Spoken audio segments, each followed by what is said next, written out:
Yo, what's good everyone? OJ here. Welcome back to another video. Today we've got some awesome information for you guys, so let's go ahead and get right into it. And we're starting off with the November 2018 NPD results. We got some leaks the other day about how the systems moved and everything, but we did actually get the official word. Matt P, who does have the numbers, talked about what systems range from where to where. But the most interesting thing was that the Nintendo Switch was actually the top selling system in terms of dollar revenue. So the Nintendo Switch actually won, if you're gonna count it as that, or whatever the case is, actually had the most revenue per unit sale. However, the PlayStation 4 sold more units, but the Switch was sold at a higher price because of the discount. So overall, Nintendo Switch won the NPD because of revenue sales, but PS4 actually sold the most units. And once again, it was like that because the PS4 was discounted to $200 with the Spider-Man bundle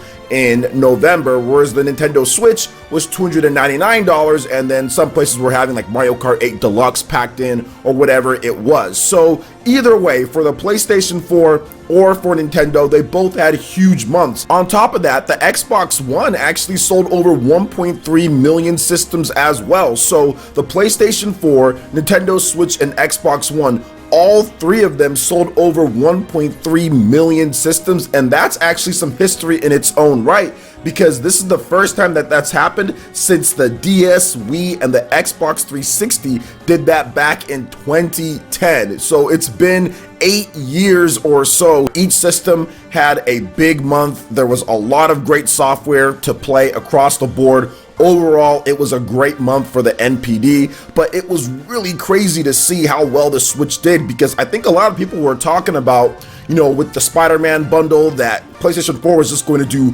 leagues better than any other system out on the market. But I think that Nintendo kind of actually having some better deals this year helped out, because I think last year it was definitely a bigger gap from what I understand from the PlayStation 4 and the Nintendo Switch, because there wasn't as good of deals. This time we actually got stuff like the Mario Kart 8 Deluxe bundle, where you can get Mario Kart 8 Deluxe packed in with the Nintendo Switch for the same price, $299. So that's an extra $60 value right there, because I don't think Mario Kart 8 Deluxe has even been discounted normally. I know you can get it discounted in some places, but it's still like MSRP 60 bucks at a lot of places. So that was actually a pretty good deal. There were some other deals out there too for certain stuff, or like gift cards. I know like GameStop had like a $25 gift card or something like that. So there were some nice deals out there for people if they're going to pick up a Switch. And overall, all the systems did really well. I think that the momentum is going to continue, right? You have Super Smash Bros. Ultimate, which this is for November. I think the December NPD is going to be absolutely nuts because of Super Smash Bros. We're going to talk about that game and kind of what it's doing in Japan, because the second week sales numbers are out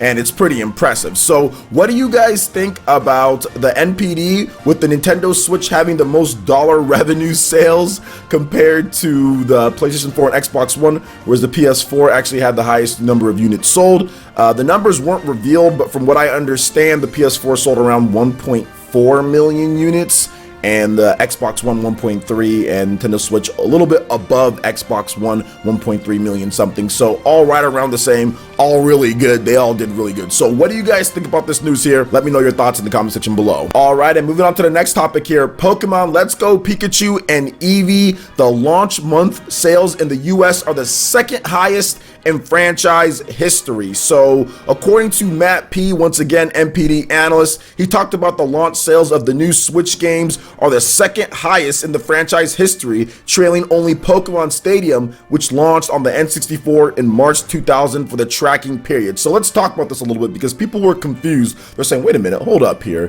What about like Pokemon Diamond and Pearl? What about all these different games that we know that did a little bit better? The one thing that the NPD also tracks is the actual dollar revenue. So the dollar revenue, Pokemon Stadium back in the day was expensive. I think that game was like 60 bucks. I remember I bought it pretty much at launch, and it was $59.99 or whatever inflation you want to put onto it at this point. So it was an expensive game, so that's the reason why it's up there. But the game also sold really well. But Pokemon Let's Go Pikachu and Eevee, it's not only just about dollar revenue sales. The game is actually selling quite a bit since it launched in November. I mean, we saw that it was 3 million worldwide. We're looking at sales of nearly upward of 2 million here in the US. I know Nintendo said around 1.5 million for the last time that they reported the sales numbers. It's going to be 2 million plus here in the US. So that is absolutely nuts. I mean, Pokemon Let's Go Pikachu and Eevee is doing a very good job, no matter how you try to slice it or try to take credit away from it. Whatever the case is, the game is selling really well, and I think it's just because it's a great beginning Pokemon adventure game, and it's nostalgic for a lot of people.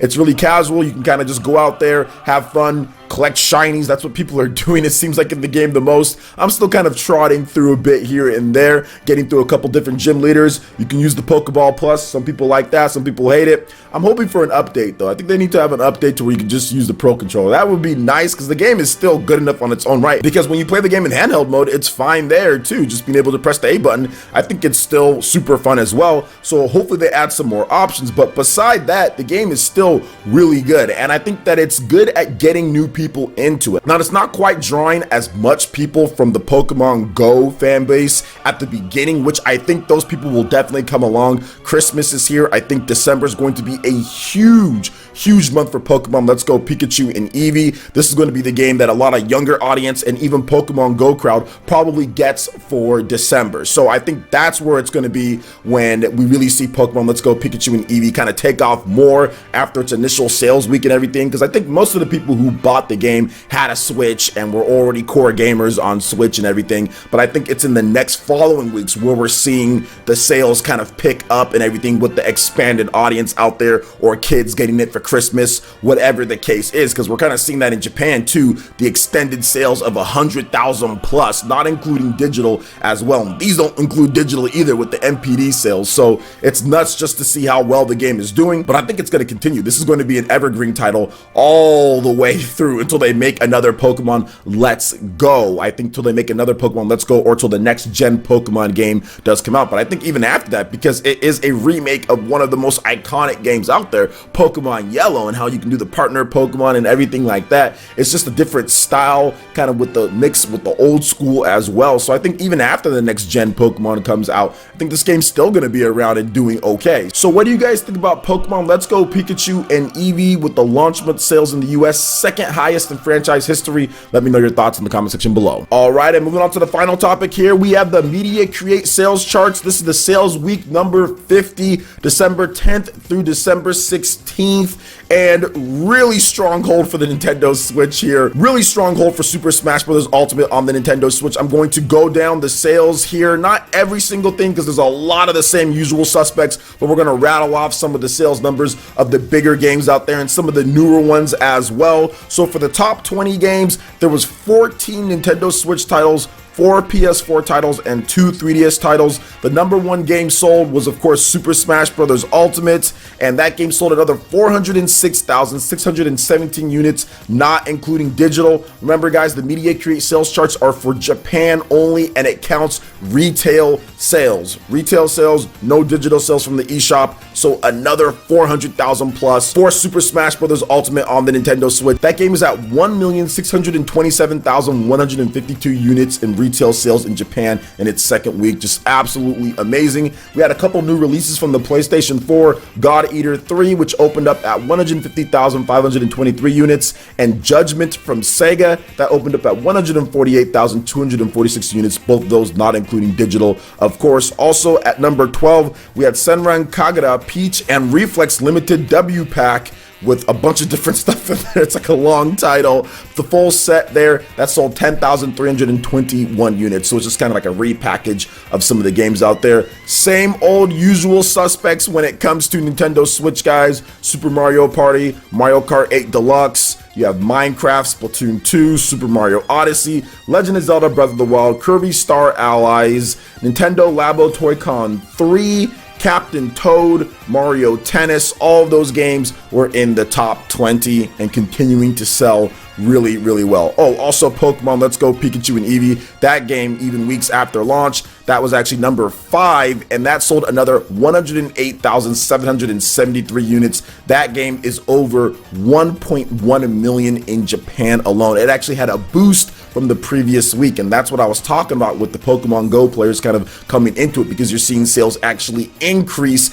after it's been on the market for a few weeks. That's exactly what you want to see. That is expanded audience kind of jumping in there. Now, when it comes to hardware, Nintendo Switch pretty much dominated. It sold nearly 200,000 units more than any any other system on the market. The Nintendo Switch was at the top with 281,213 units, which was interesting with that number because last week it sold 281,222 units. So the hold was real, only a few units here or there. Lifetime to date, the Switch sales are almost at 6.4 million. It's going to break that quite easily next week, and it's just doing really, really well. The PS4 was second with 81,594 units. The 3DS was at 20,037 units. PS Vita at 2,647 units, and the Xbox One at 1,051 units. The Xbox One has a lifetime to date of 103,988 units in Japan, which is just ridiculously low, which we all know is pretty bad in Japan. We're not going to go ahead and get into that, but yeah,